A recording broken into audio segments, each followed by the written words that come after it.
Alrighty, folks, welcome to the first episode of YWC Football Talk of 2022. This is episode number 142.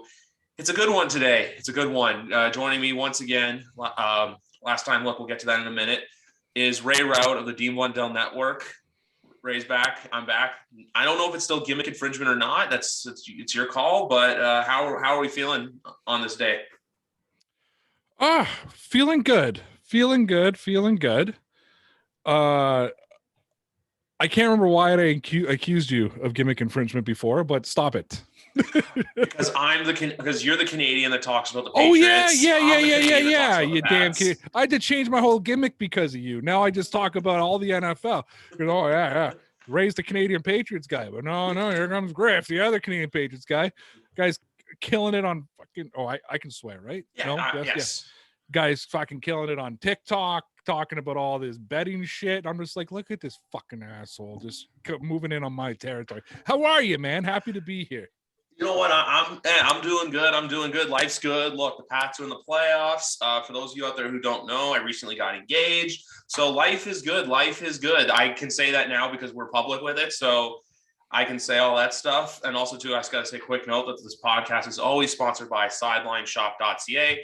For all your jersey needs, visit SidelineShop.ca. They do a great job. I got a couple Patriots ones coming in from there. So go check them out. Link in the bio. Sorry, I just have to plug them quickly. Got to pay the bills, but I'm doing good. Look, how about this? You're the Canadian Patriots fan who supports Bayern Munich. And for those watching on YouTube, you're wearing the Bayern Munich hat, and I'm wearing my Raptors OVO shirt. So you're the Bayern Munich guy, and then I'm the Raptors guy, even though I feel like we're both Toronto Raptors guys. I can deal with that. I am a Toronto Raptors guy. I've been crying over DeMar DeRozan, who's just been ripping it up in Chicago lately. And as you know, I watch Fred trying to drag a team all by himself through an NBA season. No, my view of DeMar right now is because obviously, like you said, like with me and TikTok and everything, I look at DeMar as like that one TikTok where it's like GOAT little rock star. I literally, as soon as I saw him get announced as, I think it was player of the week, I'm just like, it's like you're the proud parent from the sideline where you're like, I'm proud of you. Yes, absolutely. Yes. Absolutely. Your Patriot fans are so interested in this conversation. Oh, 100%. 100%. They're like, this is called football talk. You're talking about DeMar DeRozan and Fred VanVleet right now. What the fuck, man? Well, we're talking about just enjoy it. Just enjoy it, people. It's fun. Exactly. This conversation goes all different kinds of ways and stuff, and who knows what the direction of the podcast is, but the direction we got to go first. I said off the air, I didn't know what I was going to say about this, but the only thing I got to say about this past Sunday is, look, 50 burger. It's that simple. Yeah. It was, I'll be real with you. I lost total interest in the game about 8 minutes in. It was just a rout in a blow up. I admit that I turned over to Red Zone after a while because it was like, all right, well, this game's over. And then it just kept switching back to Patriots games anyways, as they just continued to blow Jacksonville out. And then I had it going on both. No, it was a good game. Probably about 3 days before the game, I'm from the Dean Blundell Network. I'm also over on Newsbreak. But 3 days before that, I was on the Newsbreak app, and I did a video, and I basically said that the Patriots can't just beat Jacksonville. The Patriots have to blow Jacksonville out. And I did that about 9 weeks ago, whatever it was, when they played the New York Jets. And I was like, okay. I'm like, you're 2-4. And if you have any shot of making the playoffs, you have to go on a winning streak here. They did 7 games. Yeah. But I said, when you play the Jets this week, you can't just beat the Jets. You have to blow them out. I'm not going to accept a close game against the Jets. And even the first game they played against New York, even though the score was a blowout, it never really felt like the Patriots had full control of that game. It always kind of felt like a couple of mistakes and the Jets could be back in it. Yeah. And then they just went and they blew out the Jets, blew them out. And that improved them, I think 3-4 at the time. And then they went on that streak. And obviously we are where we are. So going into the Jacksonville game, I was like, okay, you lost to the Colts, you lost to the Bills. Obviously a depressing time. I took a break, a holiday break. My last show was on December 23rd. So I wasn't able to talk about the Bills game, which was probably better because I was kind of raging after the Bills game. Oh, and then I think I stepped away from that, and Hashtag Sports, which is the Buffalo Bills content creator. They had asked me to go on. I couldn't go on. I was up north. I didn't have enough signal, but I sent them a message that here, you can read this out. And in that message, I said, like, at the beginning of the season, I said the Patriots were an 8-win team. And over the last 2 weeks, when they played two real playoff contenders, they've looked like an 8-8 team or an 8-win team. They haven't looked like this competitor team. They haven't looked like this team that, I was sort of promised and what people were said. So anyways, so going into the Jacksonville game, I was like, okay, you're probably going to make the playoffs because you're going to beat Jacksonville. You're going to clinch. If not, maybe the Miami game means something. Obviously, Miami lost didn't. But I was like, okay, when you go to Jacksonville, if you want to build some momentum, you got to blow them out. You got to build confidence. Like, it can't just be a win. You're playing the Jacksonville Jaguars. They suck, and you got to blow them out. And they went and dropped 50 points on them. And I mean, I think that was huge. And I go back to, and listen, I have no illusion that the New England Patriots are going to win the Super Bowl this year. They're not. All right. I'm sorry. I know you're a Pats fan. Any other Pats fans watching, they're not going to win the Super Bowl. Deal with it. However, if we go back to 2018 when they won their last Super Bowl, if you recall, they lost to the Steelers, the Miracle in Miami, and the Miracle in Miami. They lost back-to-back games. And we were heading into, at that time, Week 16. They were playing the Buffalo Bills, and then they finished their season off against New York Jets. The Buffalo Bills is when we saw the emergence of really Sony Michel and what that run game could be for the Patriots. They ran all over the Bills. They won. The next week, they play, I think Todd Bowles was the coach at the time. They play the Jets. They throw all over them. They smoked them, and they built all that momentum. Then the rest of the, then they get the bye. And then the rest of the week, the rest of the 2 weeks, like, oh, they're going to lose the Chargers, or this is going to happen. Then they go blow out the Chargers. They go to Kansas City, have one of the best defensive first halves I've ever seen, shut out Patrick Mahomes, win in overtime, go to the Super Bowl. The best defensive performance I've seen in a Super Bowl. Beat the Rams, done, wrap it up. To me, that all goes back to Week 16, and I say that all the time. That's where they built their identity. That was where, at that moment, I was like, okay, they've showed who they are. They've showed what they can do. They built some confidence. What happened Week 15, what happened Week 14, doesn't matter. The back-to-back losses mean nothing. And that's sort of what I was looking for the Jacksonville game, was go there, blow them out, show that you're the better team. And people are like, oh, it's only Jacksonville. It's only Jacksonville. It's only Jacksonville. Let me tell you something, people. All you haters, all you non-Patriot fans watching this show, listening to the podcast right now. Okay. When I close talk to the microphone, this is when I get serious. Okay. And I'm going to get serious with you for a second. Good teams blow out bad teams. That's the way it works. So anybody that's out there right now running around talking about, oh, they only beat the Jaguars, that proves nothing. They lost to Buffalo. They lost to the Colts. The Buffalo Bills lost to the Jaguars. So they can beat good teams. And the Buffalo Bills got their asses kicked by the Colts. Sorry to cut you off. Yes, they did. Good teams blow out bad teams. That's what the Patriots did. I'm not going to apologize for it. They shouldn't apologize for it. You got fucking idiots like Ted Johnson out there who are like, oh, they're pumping their chest out too much. Oh, shut the fuck up, dude. Let them build their momentum and let them carry it forward. Close talking over. You know what? I thought all of that. Like, I saw everyone saying, like, oh, it's just Jacksonville. Like, yeah, we can say that. Like, if this game was like the Houston Texans game, I would get people saying, oh, it's just Jacksonville. But the fact that you went out there, made a statement, made Trevor Lawrence scramble, throw 3 interceptions, I believe, in the first half, one which was almost a pick six by Kyle Duggar, it goes to show the character of this team. And even though, like I said to you before I cut you off and everything, look at our game against the Atlanta Falcons. I know it was close at times and stuff, but they never really got any pressure on Mac. We just completely shut them down. We picked off all 3 quarterbacks.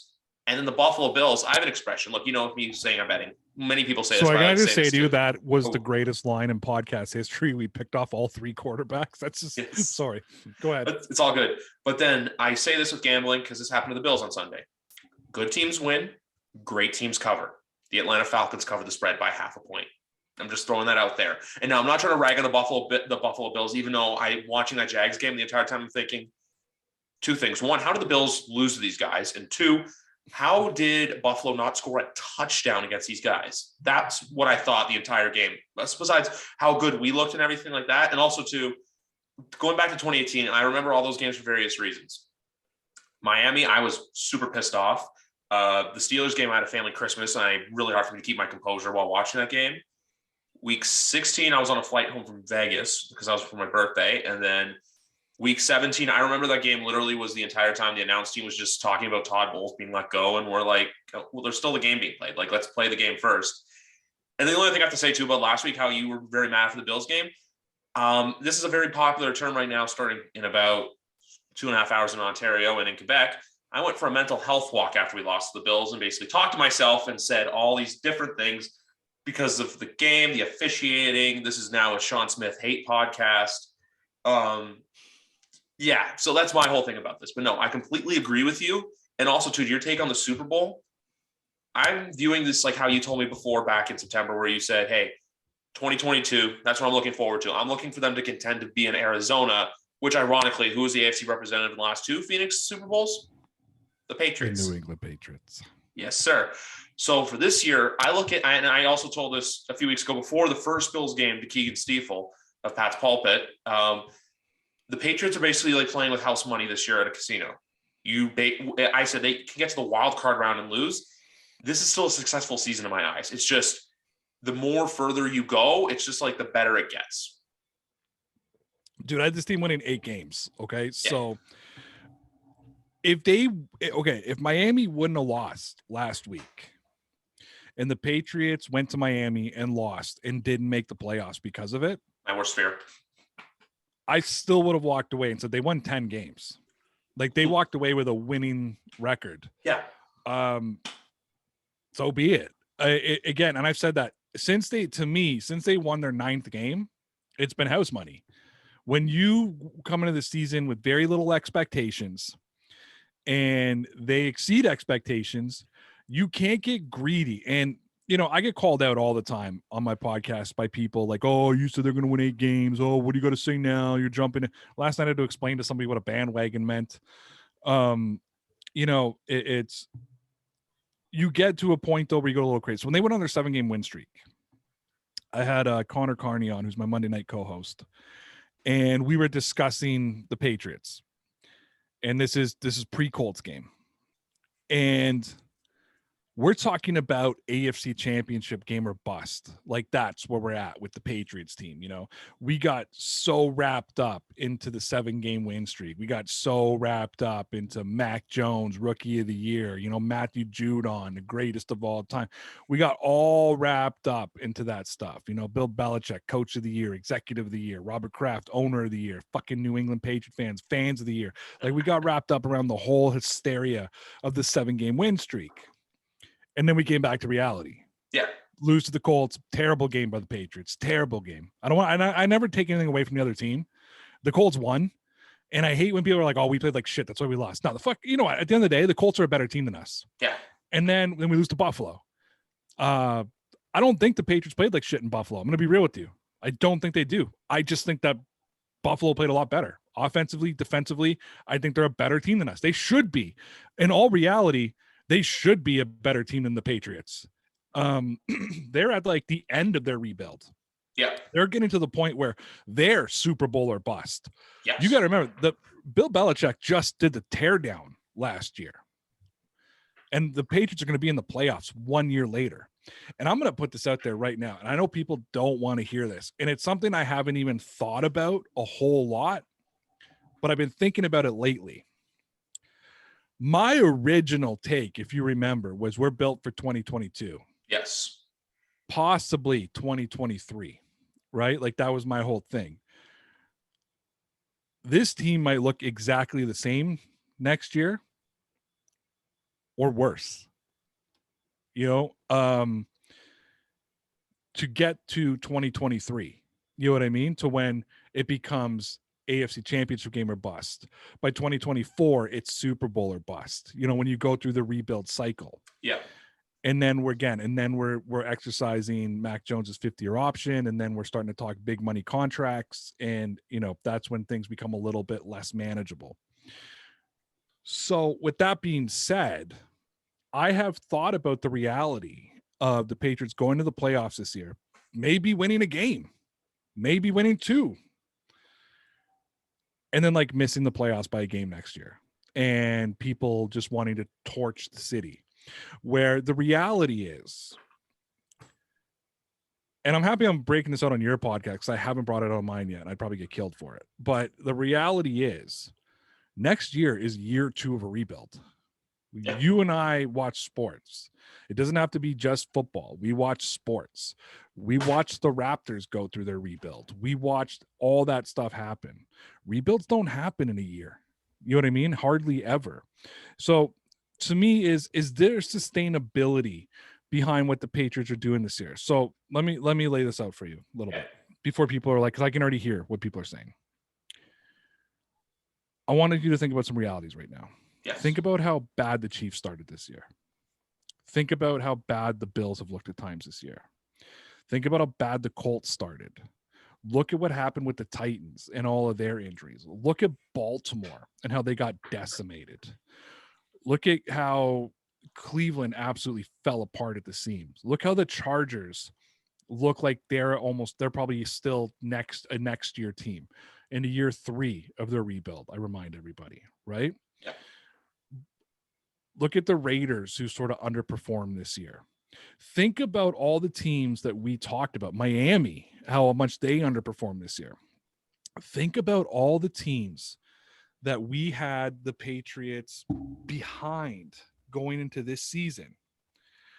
There is no guarantee that we're going to get a repeat of that next year across the AFC. The Chiefs could come firing out of the gates. The Bills could come firing out of the gates. The Colts could come firing. And you think about all those teams who sort of underperformed. If they perform to expectation next season, and a lot of them are coming back with the same looking team or Baltimore's better. going to be healthy. Yeah. You're talking now the same teams that were ahead of us this year, and now you're adding in Cincinnati because we see what Cincinnati is capable of.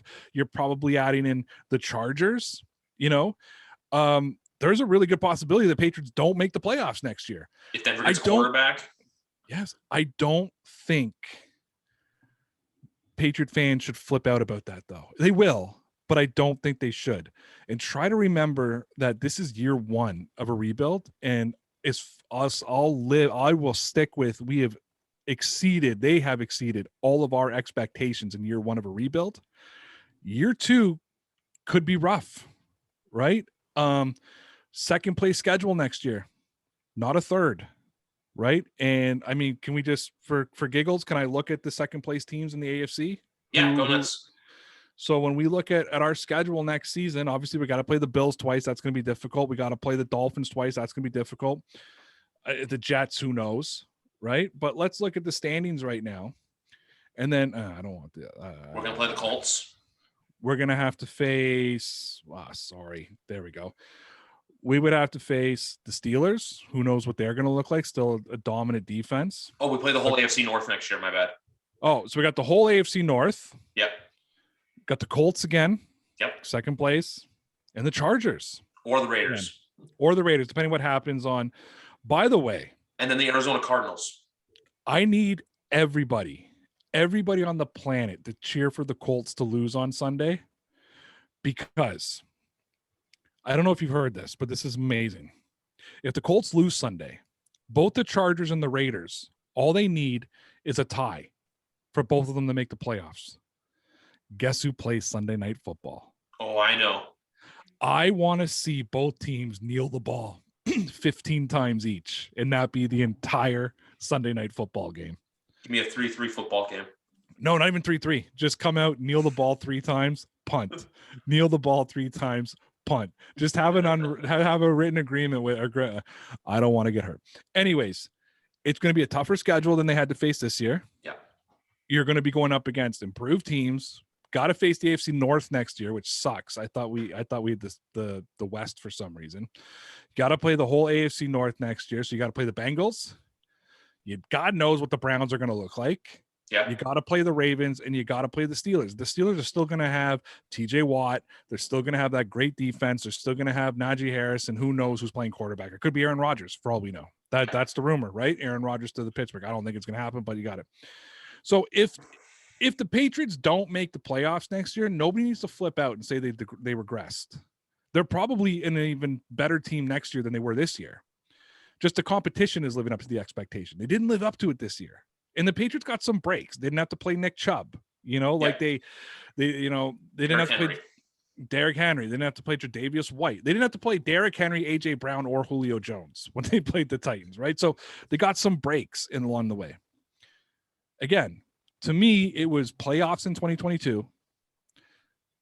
2023, we start talking about AFC Championship games. 2024, we start talking Super Bowl. That's a legitimate rebuild. I understand what we've had the last 20 years, but we're kind of a normal team again, right? Who exceeded expectations this year. So I don't want anybody flipping out if the Patriots start 2-4 again next year, because it's a very real possibility. And it's something that just popped to my mind because I can just imagine the outcry.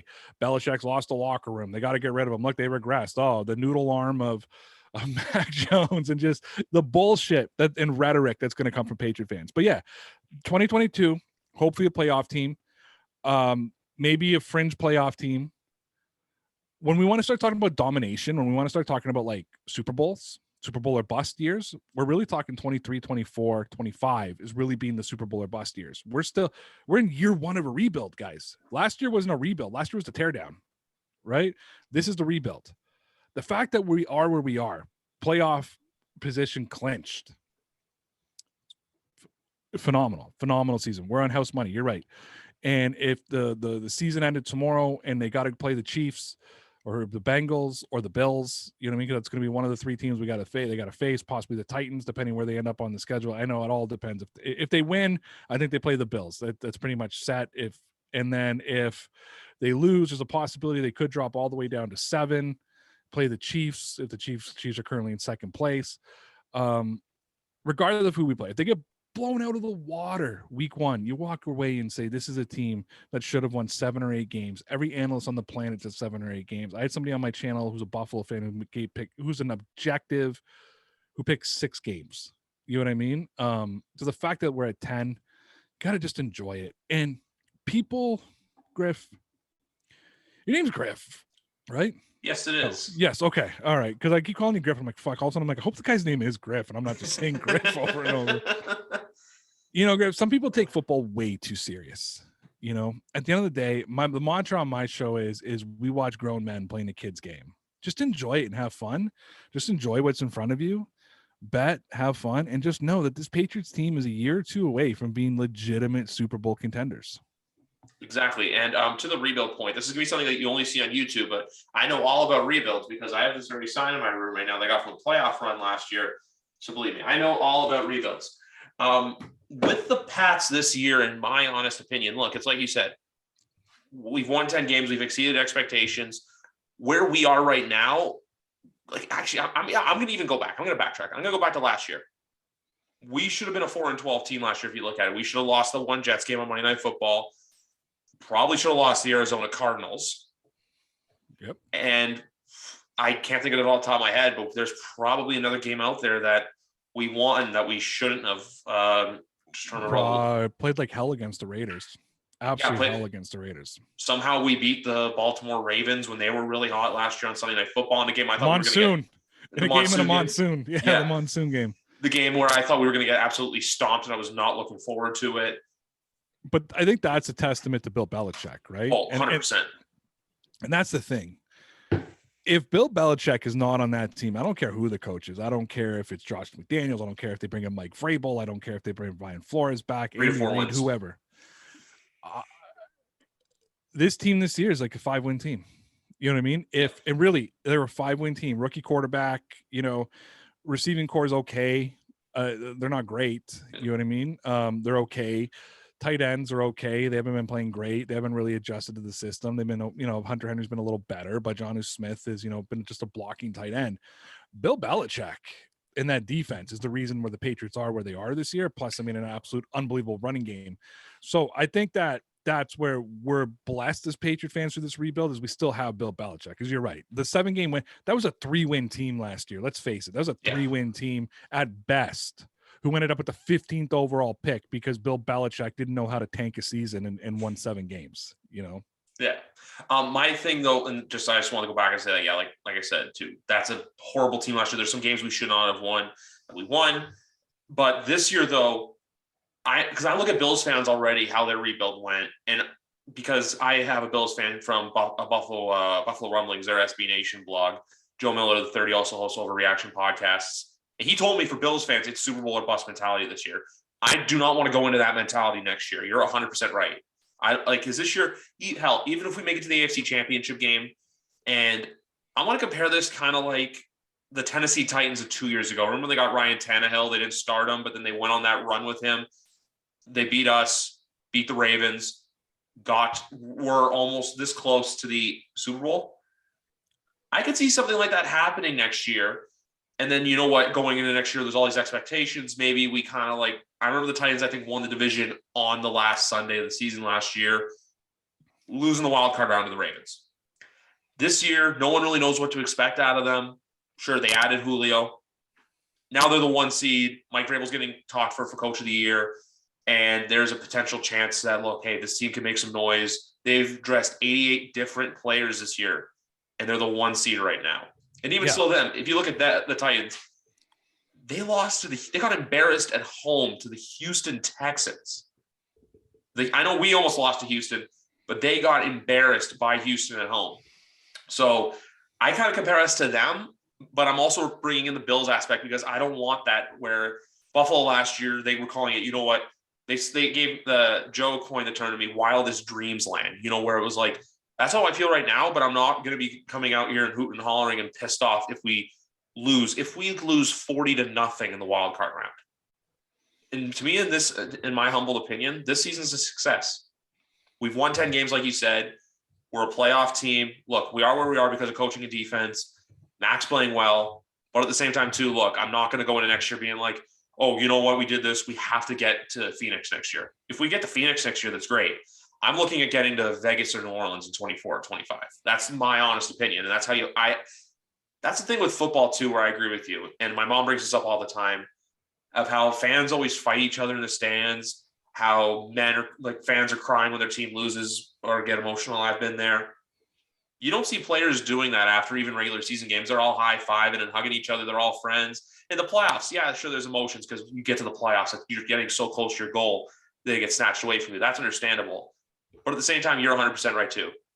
We're literally grown men watching grown men play a game that's meant for children.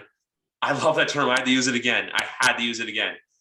But at the same time too, that's why I like having you and other people on here, because a lot of the times you guys put things into a true perspective. And I really like that. I like how it's not just, I know, look, can we be Homer fans sometimes? Yes. Can Patriot fans be annoying? Absolutely. I think we kind of earned the right to be over the last 20 years.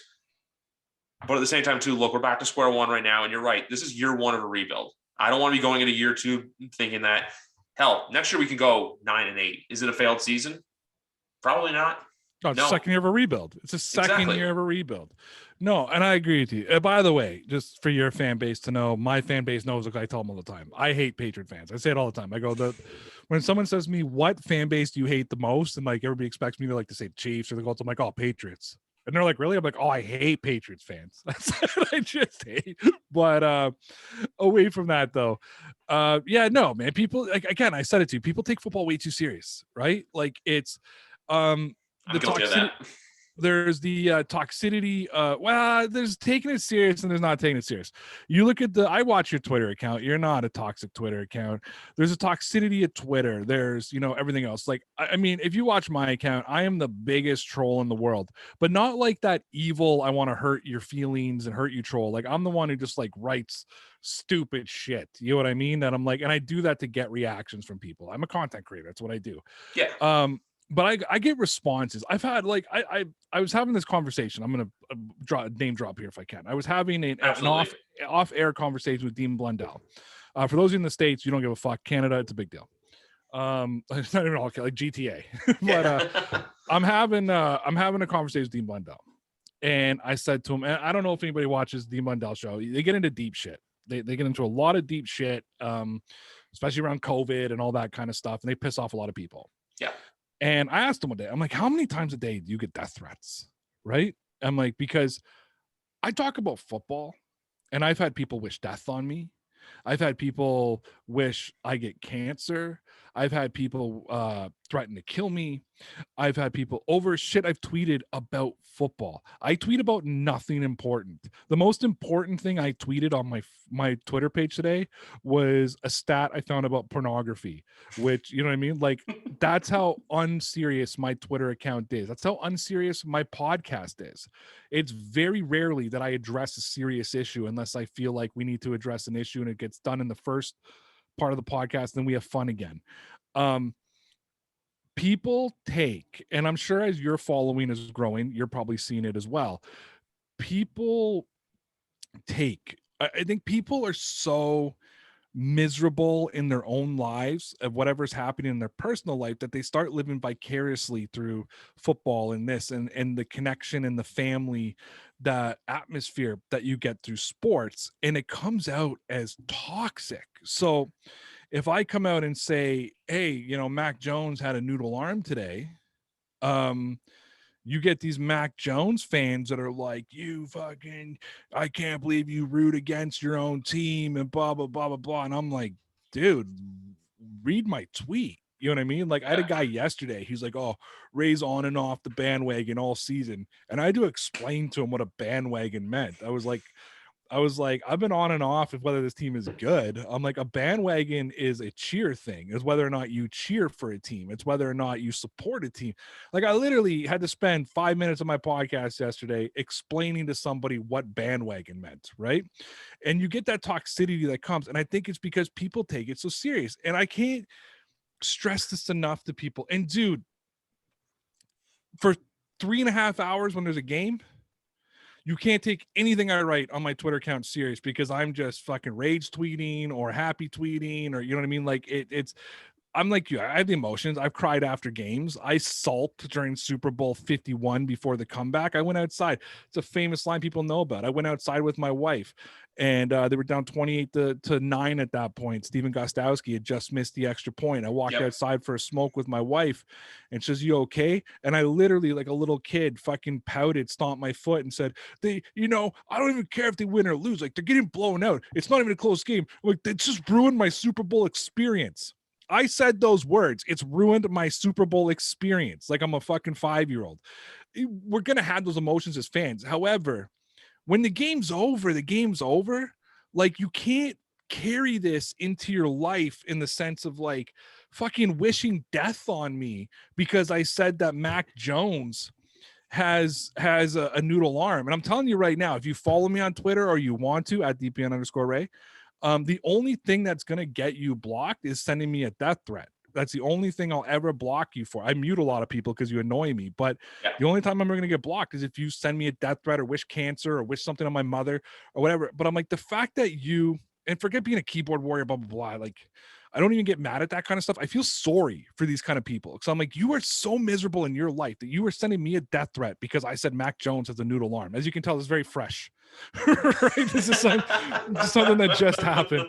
But I'm like, and the whole joke of it is I was quote tweeting another tweet and saying Mac Jones had a noodle arm was actually a shot at Max Kellerman, who used to always say that Tom Brady had a noodle arm. And I quote tweeted Mac Jones has a noodle arm as a joke, as sort of a sarcastic joke. And I literally had a guy message me and send me a death threat yesterday.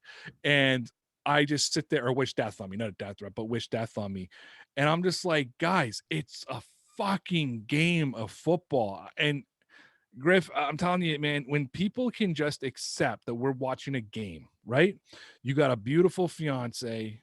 I think you have a job. You probably have a job. Yes, I do. Whether the Patriots win on Sunday or not, dude, you're getting up Monday morning and going to work. You know what I mean? Whether they win or lose, you're still going to marry your beautiful bride. If they win or lose on Sunday, I still got responsibilities as a father. I still got to come do the podcast. You still got this responsibility. And at the end of the day, like, I still got to walk the dog. Winning or losing does not change my life whatsoever, besides maybe put me in a better mood to a grumpier mood in some sort of sense. So I just implore people, enjoy the game, feel the emotion, get wrapped up in it, but just remember it's a game. And try to also remember too, like, I don't get upset when people send me those kind of things, you know, like wishing death on me. Yeah.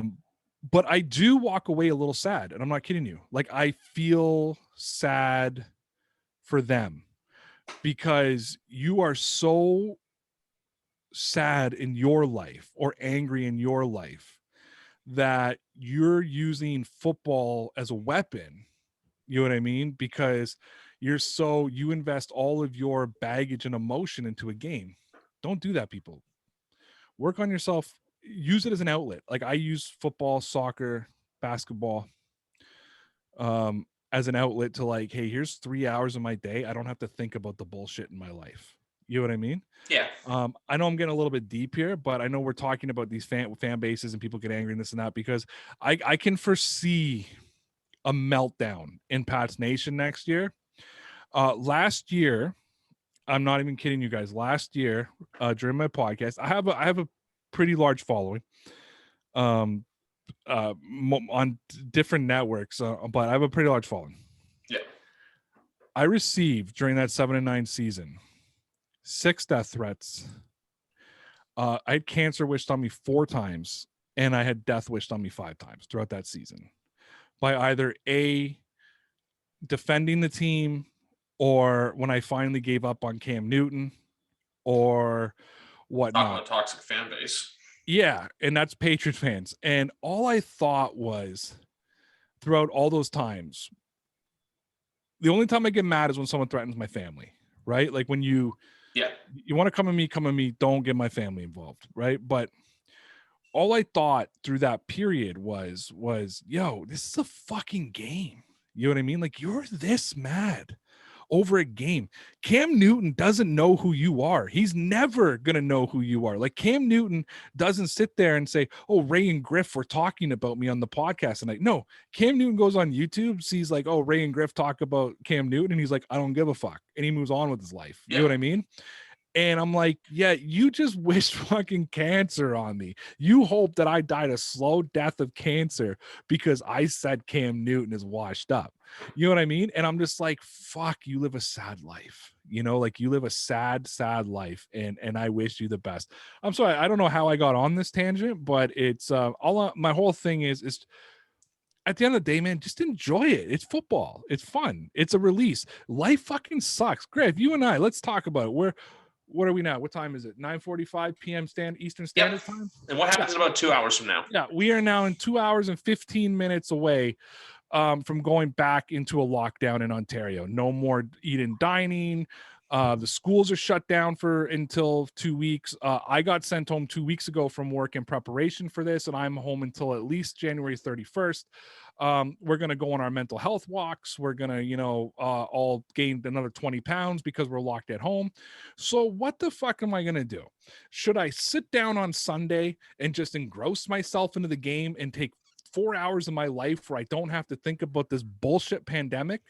Or should I sit there angry about it and start fucking threatening people on Twitter? You know what I mean? Enjoy the game. Get engrossed in it. Enjoy it. Win or lose. That was 4 hours that we didn't have to think about movie theaters and restaurants and, our job security and hospitals and 20,000 cases or whatever. Like, it's 4 hours of just bliss of, like, dude, Friday, I'm watching Bayern. It's gonna be 2 hours. They haven't played since December 17th. It's gonna be 2 hours. They've been on winter break. It's gonna be 2 hours of just football. You know what I mean? And then Saturday, 2 games, man. Prime time, 2 games. Guess what? All day Saturday, football. Yeah. Right. And then what is it? Next Monday is not the national championship. No, this coming Monday. Yes, it is. So then you got Sunday football, playoff implications through the roof. And then we got Georgia, Alabama on Monday. Guys, what a time to be alive. You know what I mean? Yeah. Enjoy it. Don't sit in the misery. Use sport to get us out of the misery. And just remember, even if you send death threats to me, I'm going to keep saying Mac Jones has a noodle arm because it's a fucking joke and it's funny, and just accept it. 100%. No, I've always used that too. I like, even today too, I know us for us local, and people probably are not going to go fuck about this, but a team I love is Toronto FC. My family season ticket holder since 2011. I love it. Insignia coming here. I think I butchered it. Dude, like, can we talk about this for a second? Yes. I wanted 2 years ago, I wanted Bayern to sign him. Okay. 2 years ago, I was begging Bayern to sign him. He's going to be 31 years old. He's still in his prime. 15 mil a year. It's a lot of money, but holy shit. I'm going to put it right now. I don't care if you guys don't care. Griffin, I do. Dude, I should have worn TFC stuff tonight. Not Bayern stuff, but dude, I'm putting it right down. Ibrahimovic was washed up when he got here. Beckham was washed up. Frings was washed up. Lampard. So on. Lampard, Rooney, Schweinsteiger. Toronto FC is going to have the first star who's still in his prime, who can still play in his prime. I'm jacked. Like, when I saw that signing, I think I tweeted about it. I was just like, holy fuck, let's go. Like, I couldn't believe it. Like, that's huge. We won't be able to go to the games, but it's huge. I'm holding it. I'm still holding a hope for that because it's outside. But that's another topic for another day. I don't want to bring any of that into. No. Don't bring it. I use this as because weirdly enough, I started this literally Sunday was 2 years since I did my first show. I'm 142 episodes in. I remember it was like right when COVID started, like just before COVID started. What's going on outside right now? I use this same thing. I use this as an escape. The reason I started this, and I've always said this since day one. Someday I could get a big job out of this. Fantastic. I'm not doing this for that. I do this podcast because I get to talk about a game that I love, a game that I cherish so much, and a game that I'm super passionate about. And when I said that I can get passionate, I mean, I'll do stuff like, I could maybe I'll slam the back of a chair, which I did during the Bills game, or I'll swear, or I'll maybe throw a blanket or something. But I'm not going to be that crazy fan, where I go on, I'm going to wish someone bad because they said something bad, or I'm going to you see people break their TVs and stuff, or infamous video of the guy who punches his laptop and the screen just cracks. That's not me. But my whole thing here is I created an outlet so I can come on here with my friends, which has led to guests. I tweeted this on New Year's Eve. I've gone from just having my friends on to having people who have 50,000 followers, 100,000 followers, who work for PFF, who work for SB Nation, who work for Rogers Sportsnet. I've had a former CFL player on here before, Davis Sanchez, who covers the CFL for TSN. I've had all these people on here, and it's literally just something I like to get caught up in. And I just think holy crap, all the connections I've made through this podcast, I love it. And look, if this just ends up being a fun side hobby that I get to do twice a week during the season and once a week in the off season, when we get to the really, when the off season dwindles down, but I still like to say this, the NFL off season, Trey Wingo said it best on Overdrive. If you're familiar with that show on TSN 1050. Yes. For those of you folks, I don't care. Look, like Ray said, we're going off on different things, but look, it's my show. I'm going to talk about whatever the fuck I want. And to the swearing thing earlier, do I care about swearing? Go ahead and do it. Just don't swear like a sailor. That's my only thing. Don't, you know what I mean by that? It's basically, I just like to do this just for the fun of it. But Trey Wingo, back to that point, I also jump all over the place. He said there's 3 different seasons. There's the actual season, there's the preseason, and then there's the off season. Off seasons in hockey, basketball, baseball. You don't hear crap about the Blue Jays right now. Especially, there's also a strike, but that's besides the point. Football, I'd say for maybe, except for that point between the draft and the schedule coming out till basically training camp, is the only real quiet time in the NFL. Season ends, we go to the combine, we have free agency, then there's all this draft prep. That's why I do a football podcast. So historically, my views go significantly up in the off season than they do during the season. Same. Yeah, my consistent viewership is so much higher, especially in the dead months of February and March, when people are just looking for their football fix. You know what I mean? My views always go down around August when training camp starts. That's when things drop off a bit. I'll tell you what, we're probably averaging 600-700 views on YouTube. Say my podcast has always performed better, say about 8,000-9,000 downloads on the podcast. And then, on Newsbreak, I'm about 50,000 a video, different platform. But during the off season, we're at averaging 25 to 3,000 views per podcast. You know what I mean? Monday to Friday. we're averaging like 100,000 views on Newsbreak. It's amazing how the off season people are so much more interested in watching what we do. As soon as the season starts, like, all right, Ray, shut up. Like, come back in February. Like it's Because I want to add something to that point.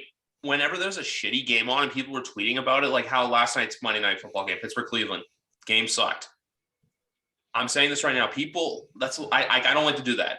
Yeah, sure. I say this every year when I see a Monday night game. Like a few weeks ago, I did on my birthday when it was originally just Bears Vikings. I said, this game's going to suck. Am I going to watch it? Yes. Why? Because I'm a football fan. And I know that come March and April, I'm going to be yearning. And what I know that's a weird term, but I'm going to be fiending. That's why I did the little neck scratching thing. Like I'm a meth addict or something like that, because you're going to want your fix then. So be thankful for what you have now, because you're going to regret it when it's gone. That's how it is every football season. 100%.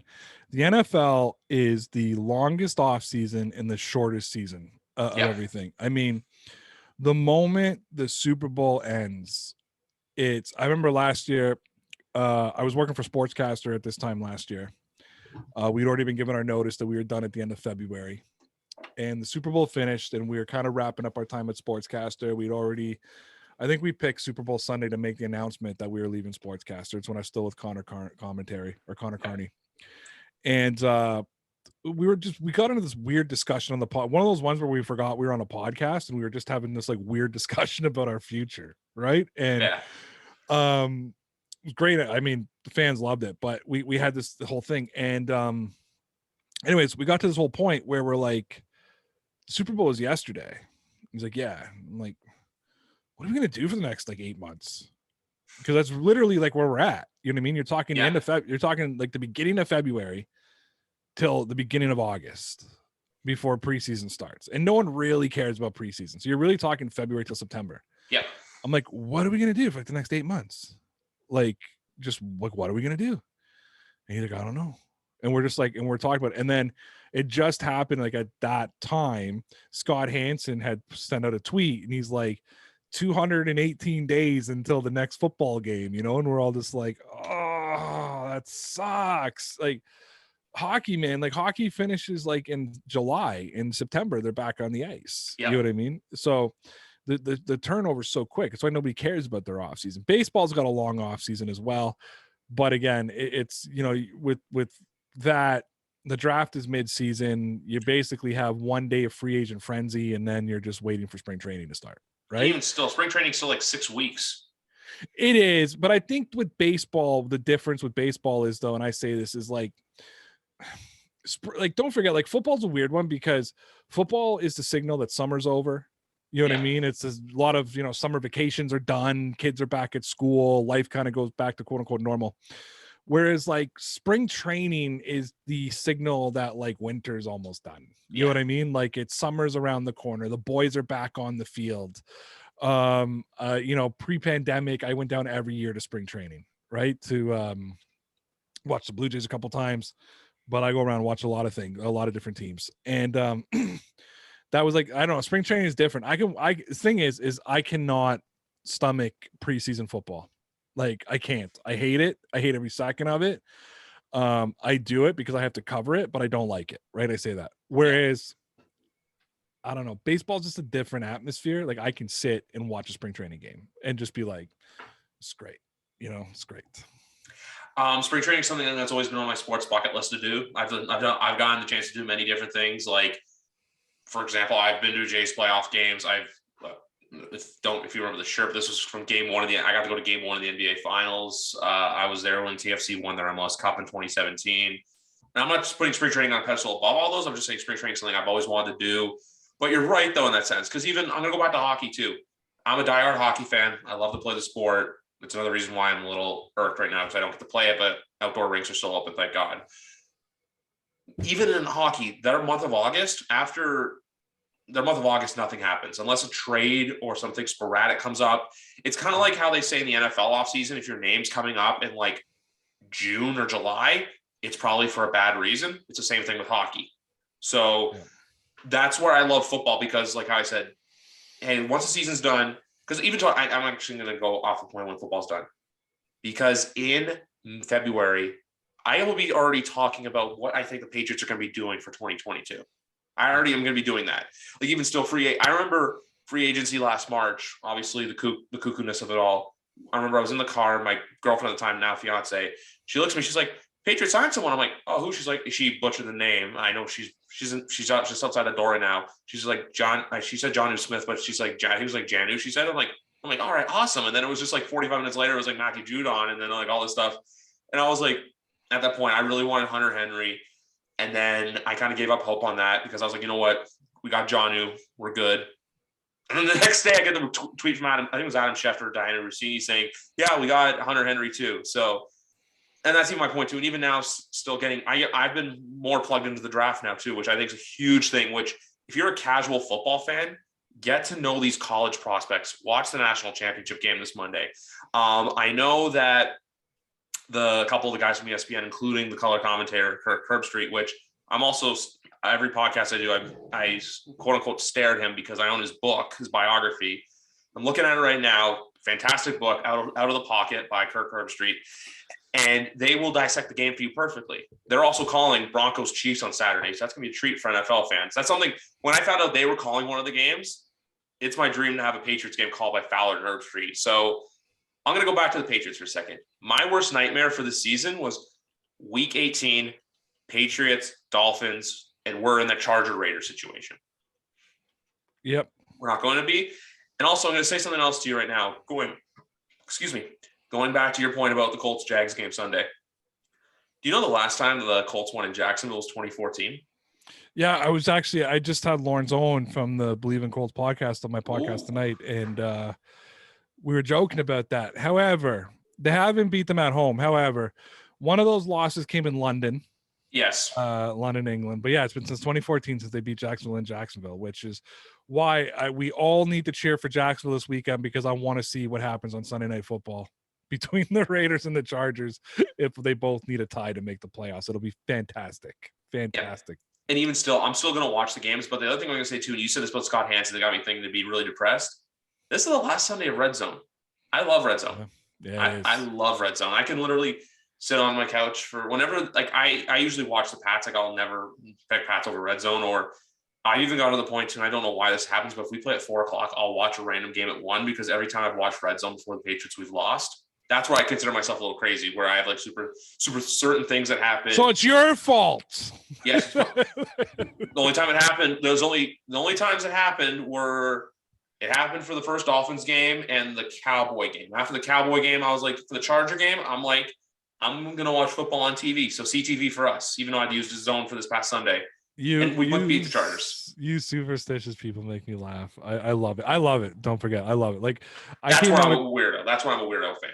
I came out a couple of years ago and I was like, I think the Patriots are going to win the Super Bowl. He goes, great, you're going to jinx it. And I'm like, listen, like nothing I say right now has any impact on what's going to happen on the field. I said, if the Patriots lose the Super Bowl, I said, I don't anticipate Bill Belichick going, we thought we were going to win, but Griff from Toronto watched Red Zone last Thursday or last Sunday, and it's his fault we lost the game. So fuck you, Griff. Blame him for us not. It's winning. all up here. It's all up here. Oh, I love it.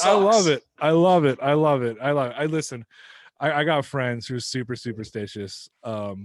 Ray, don't say that, man. You're gonna jinx them. So I just keep saying it over and over again just to irritate them. You know what I mean? I'm like, Patriots are gonna win the Super Bowl.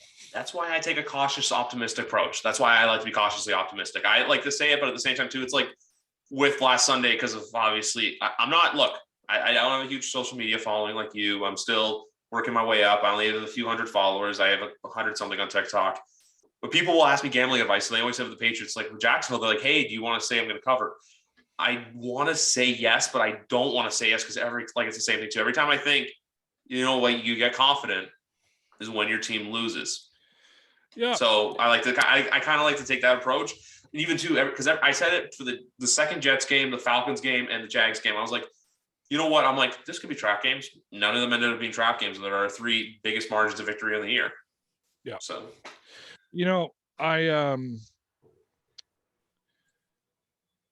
you get to a point in this whole content creation thing. Yes. You're not there yet. You'll get there. Yeah.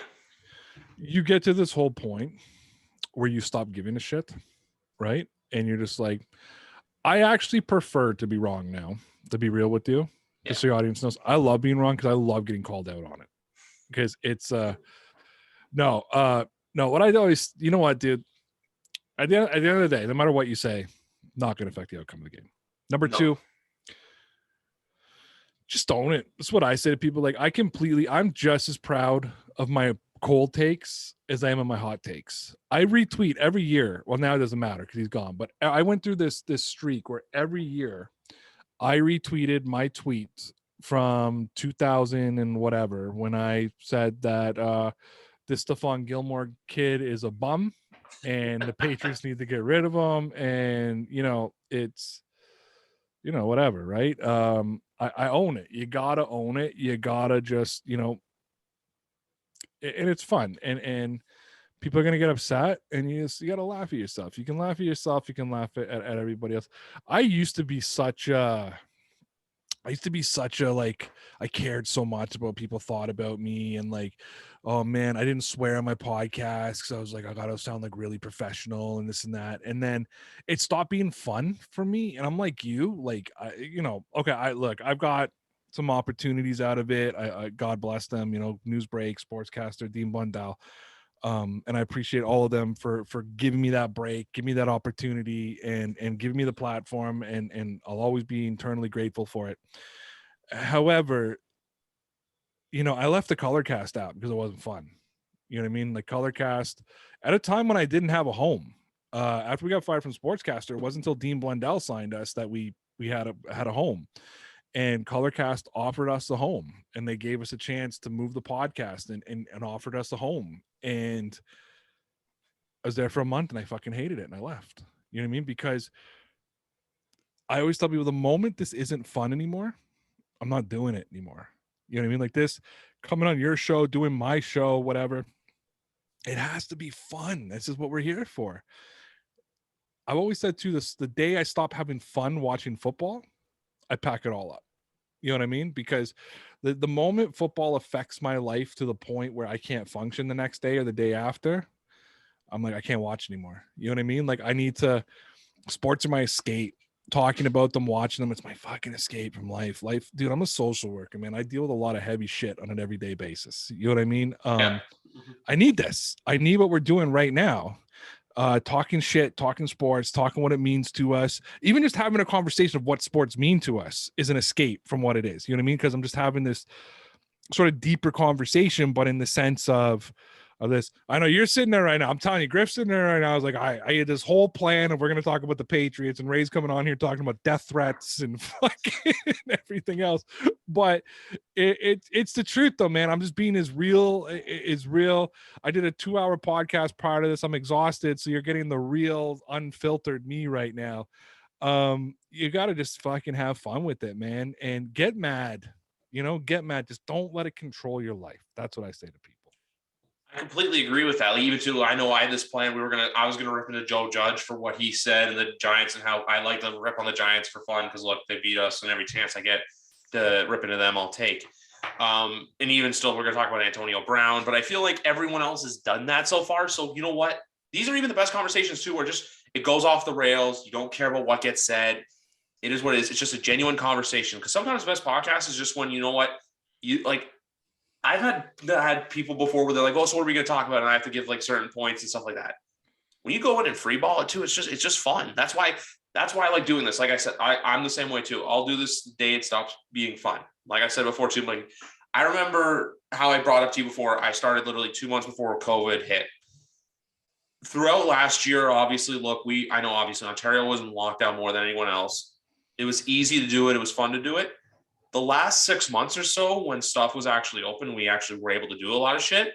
That's when it was challenging because you know what? I had to revolve my social life and my personal life around recording a podcast. I always have to leave, an hour or two twice a week, especially during football season, open to record. But you know what? That's the fun of that's. I found that kind of fun where it's like, you know what? This is not just a passion project of mine. This is something I enjoy doing. This is something. Look. 2 years ago, if you told me I would be almost 150 episodes, I'd probably laugh. I think a lot of people would assume I'm going to do this for 20 or 30 and then just give up and go on to the next thing. I'm still here. I'm still here. I'm still rocking. I'm still kicking. And that's what it is. But even like, I know, like you said, look, with content creation and everything, I've gotten to that point where stop giving a shit. I'll give you a perfect example. Literally, the last time you were on, the week of the Bucs Patriots game, Brady's return home, the Saints played the Giants. That entire week, I was so on the Saints to cover 7.5 points. What did the Saints do? They lost in overtime to the New York Giants, and I had to eat a plate of crow from Giants fans, including close friends of mine who I know through. I don't know if I've ever told you this before. You see my Twitter, but I'm also into the wrestling community. YWC stands for YouTube Wrestling Community. That's how I got my start on YouTube. Was doing wrestling videos, wrestling trip vlogs, which I kept private for a very long time. Even this podcast too, for the first year, not a lot of people in my personal life until I started posting about it, knew about it, because I've always had that perception, where not what I think, where I don't know what other people are going to think, so I'm going to keep something private. Now I'm at the point where, look, if you go to my Instagram, I post all my betting content. 2 weeks ago, I went 0 for 5. Literally, I had 3 player props and I had 2 picks. Both didn't hit, one of which was the Chargers. I thought they were going to smoke the Texans. Someone said that, and I literally made a video saying, I'll be honest with you on this too, for Sundays for NFL. I have made $0 gambling on the NFL on Sundays. I've made money gambling on other sports. I have yet to hit a parlay on an NFL Sunday. I came close a few weeks ago with the Bills and the Buccaneers game. I had the Bills to win the game because I don't know if you saw this, but I was in Buffalo that weekend when we could go down without testing. I went to the stadium. I filmed the TikTok in the pouring rain because that's part of my dedication where I'm like, you know what? People are going to reach out and do this. Hell, Bart Scott liked the video I posted, and it's got like a few thousand views on my Instagram reel account. That's amazing. But that's like the thing, like what we're saying right now. We do something because we love it. And that's the other thing too. I'm going to go back to my YouTube channel earlier in the days. I don't do many wrestling videos anymore because a lot of the time it became like a chore where I would have to be in the moment where I'm like, where you're just doing something and you're like, fuck, I got to do this now. That's what it felt like this. So like when I reach out to you and say, hey, Tuesday night, you want to record it? Like, I know, obviously I said to you before we started recording, I'd like to end before 10. It's a little after 10. It is what it is. We're having a good conversation. But I look forward to that. I record next on Thursday.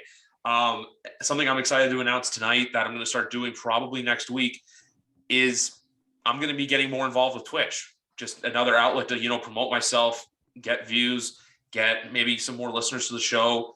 Because at the end of the day, like I said, look, if this podcast goes somewhere and I get to be somewhere like you, that's great. But if I stay at a podcast where I'm only getting, say, if 20 people listen to this podcast, if 100 people listen, hell, if I get one where 5 people listen, at the end of the day, I know that someone took the time out of their day to listen to mine.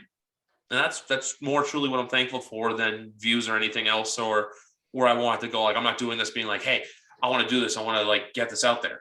I can get this out there. I know that's part of me, but I'm trying to say that because I know that at the end of the day, this is something I enjoy doing, and I'm going to keep doing it, like you said, until it becomes something that you feel like you're forcing yourself to do. And dude, that's what you got to do, man, to be real. Like, when I started my YouTube channel, I started in 2017 as a joke, just so everybody knows. I didn't even go by Ray Rauth. I went by Donnie O'Donnell, and I legit talked in a shitty Boston accent. And what I did was, as a joke, just to troll, basically, was I took everything that people say about Patriot fans, oh, you're arrogant, you're this, you're that, you're blah, blah. I made a list and I created this character, Donnie O'Donnell, that would literally come on the air and be like, yeah, what's going on? It's your boy, Donnie O'Donnell. Listen here, man, we're talking all about the Pats today. And we're going to talk about why they're going to go and they're going to whoop the Dolphins on the weekend. Because number one, Tua throws the ball. He just interception over and over again. Mac Jones isn't just going to be rookie of the year. He's MVP. He's going to be Super Bowl MVP. It's going to be fucking phenomenal. I was down at O'Flanagan's pub. I saw Bill Belichick. Me and Bill were talking, and that was it. That was my videos for like 6 months. It's Donnie O'Donnell character. And I started getting like comments from people that were like, hey, dude, like you actually like in between your shtick say some knowledgeable things. Like, why don't you drop the shitty Boston accent and just, be you?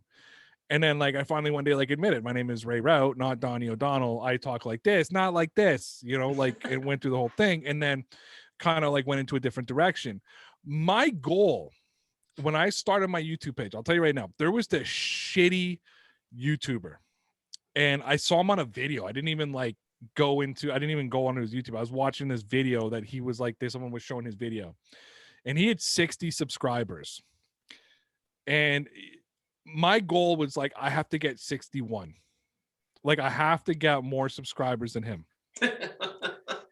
And I believed at the time that, like, hey, if I get 61 subscribers, fuck, I'm happy, man. That's all I want. That's all I need. Then I got 100, and then I got 200, and I was like, all right. Then I got like to like 6, 7, 800. Then I got like this goal of, okay, I want to hit 1,000. But dude, if I hit 1,000, I'm like famous. You know what I mean? Like, yeah.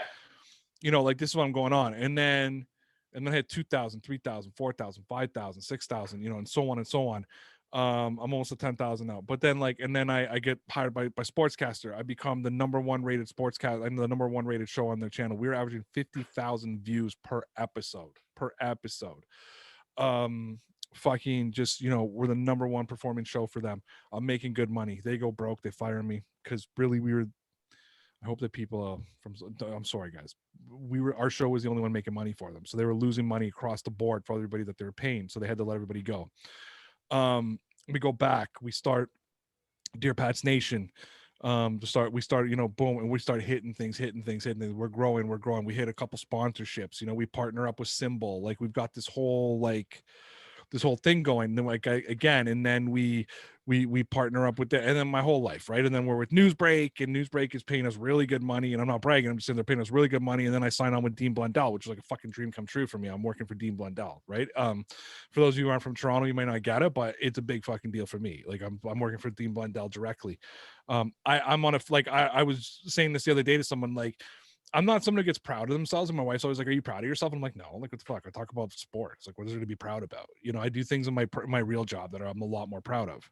Yeah. But then, like, sometimes with like things like strike me, like I was telling a story that I'm like, yeah, so I was talking to Dean and we're doing that. And like the fact I'm on like just like a first name basis, like, it's just, I'm talking to Dean, blows my mind at times. Right.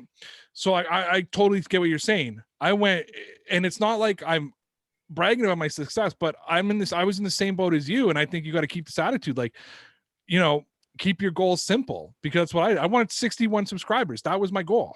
I've never had another YouTube goal besides 61 subscribers. You know what I mean? Like, I've never sat there and been like, okay, here's my next step. Here's my next step. Here's my next step. I wanted 61 subscribers. I'm now at like whatever, 9,800. My YouTube channel is dead, by the way. Just so, like, I go on it every night just to record the podcast. It's dead. Yeah. But Newsbreak, Dean Blundell, that's where my big following is, right? Like, I've now got like 12,000 followers, almost, you know, almost 12,500 over on Newsbreak. I just had a blog on Dean Blundell go over 100,000 clicks. You know what I mean? Like, it's all that from I want to hit 61, right? And that's why it's fun for me, because I'm like you, I don't do this. I have a job. I don't do this because it's like, this is my job. I do this because I'm like, hey, this is fucking fun. I love coming out and having conversations. So I like doing, just so you know, I'm going to pump your tires a little bit for your audience, okay? And it's going to sound like I'm so high on myself, and I am a little bit. I don't go on a lot of people's podcasts. I don't. There's like, and you can ask if you want confirmation at Colts_law. His name is Lawrence Owen, one of my best friends that I met on, like, we worked on together on Sportscaster. He knows it. I hate going on other people's podcasts. I especially hate going on podcasts for people who are smaller than me. And it's not an arrogance thing for me.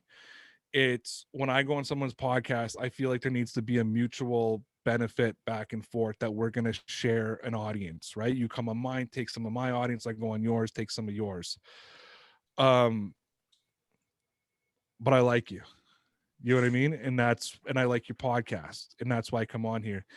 And you are one of 9 podcasts that I will go on. And one of those 9 is the Dean Blundell Show. So if you guys are fans of Griff, and we don't know each other, even though we like live down the road from each other, we don't know each other. Never met you personally. No. Boost this guy's shit, because he's good. And you guys know he's good because you watch and you listen and you do your thing. And I know I sound arrogant as hell, and I'm a little bit arrogant. And, you know, frankly, I deserve to be a little bit arrogant from what I've accomplished in this whole content creation field. But I will only go places that I have fun. You know what I mean? I don't even have fun on the Dean Blundell show. Just that's my boss. You know what I mean? Like, Yeah. it's a little intimidating going on with Dean, you know? But there's 9 podcasts that I'll go on. I say no to a lot of people. But I enjoy it. After we connected, you messaged me that one day. I went and checked you out, and I was like, oh, I like this guy. You know what I mean? And I said to you, like, you know, I think I was the initial let's collab, wasn't I? Like, and I think I may have sent it to you, and then Okay. like it was months, and I was like, you know what, I'm gonna try to get this guy on because you followed me first before I followed you. Yeah, because it's very rare. I don't follow a lot of people first on Twitter either. I follow back, just so everybody knows I'm a big follow backer. Yeah. But I don't follow a lot of people. You gotta write something that I see that I like and find interesting to follow. Even though people are gonna be like, you follow 4,000 people. It's because I follow back. And because I'm an ass, a lot of people unfollow me. I don't know who. So I have like 1,000 people I follow now that don't follow me anymore, that I just lose track of. But I always follow back until I can't anymore. But and then I gotta go on a purge. But I like you. And you guys need to boost this shit out, because I know you don't want to do it for a living, and I'm not necessarily saying you got to go my direction. And you know what I realized is my brand means nothing. It's me, and my content, and that's, you know, so I sell my content, right? And I use brands like Dean Blundell and live under their brand, so my content can be out there. I hope that you go in a direction, but I like that, and I like you because you're like, dude, if fucking 5 people listen, I'm happy, right? Yeah. Dude, I'm arrogant enough to be like, fuck, I would quit if only 5 people listened to me. You know what I mean? Which is, I love that you're just like, fuck it, I do this for fun. And I love that. And that's why I'll come back on here anytime you ask me to come on. You know what I mean? I love being on this show. It's been fun. I'm going to give you a little hand signal here though, because I still I got work I got to do. But no, I love it. You're one of the 9. And you keep up what you're doing, bro, because I really like what you're doing. You're very professional, and yeah, good job, man. Good work. What do you do? And I'm sorry if I came across something super arrogant. I'm sorry if I brought a fucking downer to the show tonight. Dude, that's the thing. Like, it goes different directions. I honestly appreciate that. It really caught me off guard, all the stuff you said.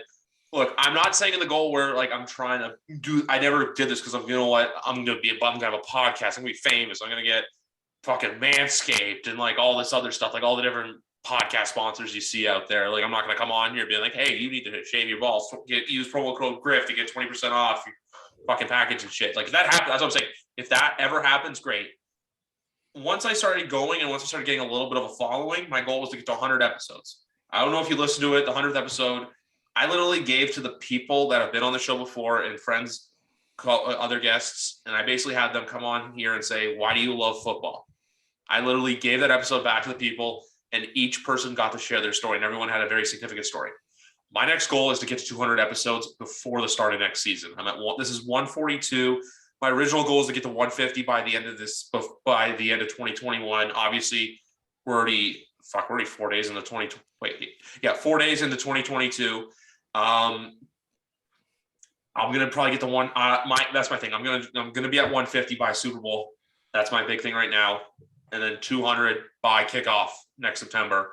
So for me, look, if an opportunity presents itself, I'm going to take it, but I'm not doing this, being like, oh, someone's going to listen. But like I said, someone takes the time out of their day to listen to it. That's all I can truly ask for. Or even if someone too kind of reaches out and says this, like, hell, like my podcast has been listened to in over, I think about like 15 or 16 countries, and they're just like completely random countries. Thanks to Anchor for those demographics. And even too, I got a fucking Spotify Wrapped on my podcast this year, and it said like my listenership was up from 2020 to 2021. And it's like I said, that's all I can ask for. And the fact that I'm one of the podcasts you come on, that means a lot, because I know there's a lot of people who I have messaged here, Instagram. I've gotten no soul before, because a lot of times I message people, I just throw out hope. Even I'll give a perfect example. I don't know how well you know this guy. He works for Sportsnet. His name's Andy McNamara. Yep. He's a host on Sportsnet 590. I tweeted something at him one day, and I literally I looked at myself. I'm like, you know what? I'm going to tweet him saying, hey, I have a podcast. Would you like to come on sometime? We've DM'd ever since. He's been on a handful of times. I can message him and say, hey, you want to come on? And he'll give me 20 minutes of his time. I've had, you probably know him too, Russell Baxter, who's a huge following on here. He'll come on here and give me his time. And I also like him because I always learn something new for that. So it's just, there's those like just little connections I've made along the way that you don't know how far they're going to go, but they can go quite a way. Yeah. You know, what I realized was, again, I don't not go on people's podcasts out of sheer arrogance. There's two reasons. One, I need to see a mutual benefit. Sometimes I see a channel like yours and I like it and I'm like, dude, I want to help build this. And if I can bring my audience over and tweet out, I'm going to be on it. You know what I mean? I'll do that. Yeah. You're hoping to get to, so you started this 2 years ago? Yes, literally January 2nd, 2020 was my first episode I recorded. It was the wild card preview show. I had to come on for my second episode because I was sad about the Patriots losing to the Titans and it being Brady's last game and everything. Yeah. So you're hoping to get to 200 by the end of the year? That's your hopes? Kickoff for week 1 of 2022. Kickoff week 1. Okay. Yeah. So one of the other reasons I don't do a lot of podcasts is for Newsbreak, 7 days a week, I post 4 to 6 videos. That's my contract I have with them, right? I also record 250 episodes of my podcast a year, right? And then I have to blog for Dean Blundell, and I got to do a blog a day for him 6 days a week. So when we look at a content perspective, I'm literally putting out close to like 1,500 pieces of, no, more than that, whatever the math is. I know for sure it's 250 episodes of my podcast. That's my contract, is to do 250 episodes of my I've been doing that for 3 years. I'm fucking exhausted. You know what I mean? So I know some people, like I get a hey man, will you come on my podcast? And I click on it and it's like 4 subscribers and I'm like, no. You know what I mean? Like no, I can't do it. I'm sorry, man. You know, like I'm sorry. Good luck. You know, just to give you an hour, like my time is very precious to me. You know what I mean? To give you an hour or whatever of my time is tough. But you can tell genuine people, like, that's not bullshit. We all do this in some way for some reason. We all want clicks. We all want success. I know it's not the main goal, but we all want success. I think though that you can see genuine people. Like what you guys are getting right now is what you get on my podcast, and it's what you're going to get when you meet me in real life. I just bullshit. I talk a lot. I'm a hugger. Which is why this fucking pandemic is just killing me. Like I got a fucking fist bump and elbow and whatever, but I'm a hugger. I'm a loud German Italian who's proud to be Canadian, and we just have fun. And that's why like I fit onto a Dean Blundell, because it's just bullshit every day. You know what I mean? And I just add to the bullshit. Newsbreak, I don't fit at all. Not sure why I'm there, but they like me, they pay me, so I'm happy. But I'm genuine, and the people that I have on my podcast are all genuine people. There's nobody fake on my podcast. Like, I'm not sure if you watch me, but like Connor, like people think people think he's a character. Like people legit think that he's making a. I'm not kidding. You got to see the text messages that him and I have with each other. Like he is who he is on the podcast. I am who I am. I'm a little bit of an asshole, but I'm a pretty decent guy. He's just a clown. Lawrence is the most genuine person you'd ever meet. You know what I mean? Yeah. Cares about you deeply. Mario's an asshole. Him and I, the text exchanges that him and I have with each other are fucking hilarious. If you like two assholes going at it with each other, right? Mikey N, another genuine guy. You know what I mean? Like he is who he is. Very emotional kid. Very like he's gonna break down and cry on you. It's who he is. It's all genuine. And I like genuine people. I go on podcasts where we're having a conversation like this off air, and then all of a sudden we go on air and it's somebody completely different. And then now I'm not enjoying myself, because now it's like you and I are not having the rapport that we just built off air. You and I are now, I'm faking it. You know, you're faking it. You're being somebody different, and I'm sitting here fucking. So then you're not going to get me being genuine. Yeah. Then you're gonna get very robotic answers from me. You know what I mean? Which is why I've just avoided doing podcasts altogether, like other people's podcasts, and only choosing a handful that I'll go on. You're one of them. And I think I started to get genuine from you when you brought up the death threats more than anything. But you know what? I'm not trying to make a knock on you. I'm not trying to say anything. But like I said before, that's sometimes it's the best. Because look, we had this whole plan, like, you know what? Hey, we'll talk football. We'll do this, this, and this. But it ended up going in a different direction. You know what? Hey, it worked. It was for the best. But I think that's going to do it here, because I think, like, look, both you and I, like, look, we do this. I know you get paid the podcast. Like, I do make some money. I do make some money off from Anchor and whatnot, but we both got to wrap it up, because it's like my main source of income has me waking up in about 8 hours from now. So got to go deal with that. And then there's some other stuff. I'm not going to go down that rabbit hole. But yeah, that's probably going to do it. Wedding stuff? Is it wedding stuff? No, it's not. Have you started the wedding stuff yet? I haven't asked it. I had someone at work ask me this today. I've had people message me about this. We're enjoying the moment right now. I want, whenever I say those two words, I do not want to think about COVID.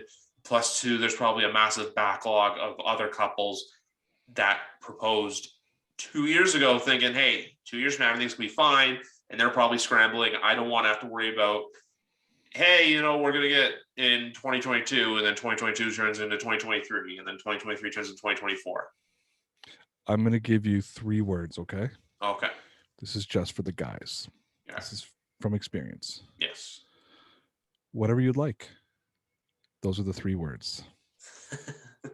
What do you like, and whatever you'd like. Those are the 3 words you need to know, and planning the wedding is going to be beautiful. Because what I learned is my wife and I are very equal people. Yeah. What I learned is when it comes to planning a wedding, there's the way she wants to plan a wedding, and there's the way she wants to plan the wedding. Even if she tells you, dude, you're gonna sit there and go like, no, my fiance's not like that. I'm like, no, neither was mine. The white dress changes everything. Just whatever you like there, it's your day. That's my advice for you and anybody else that's engaged out there. I completely understand. Well, I was also, before we go, I was going to name this podcast It's Just a Game, but I honestly don't. I got to rethink of what's a good title to give this episode. For this podcast? Yeah. I was going to do Ray sucks the life out of the room. No. Just honest football. I like it. I like it a lot. Honest football. So, folks, thank you very much for listening to episode number 142 of YWC Football Talk. Honest football. Join me on Thursday as me and Big Rat 310 get you ready for Week 18. He is my resident Miami Dolphin fan who put the dark thoughts of us getting eliminated on Week 18 in my head. I will see you guys on Thursday. Ray, thank you very much for coming on again. All the links for his socials will be in the bio below. Have a good night, guys. I'll see you Thursday.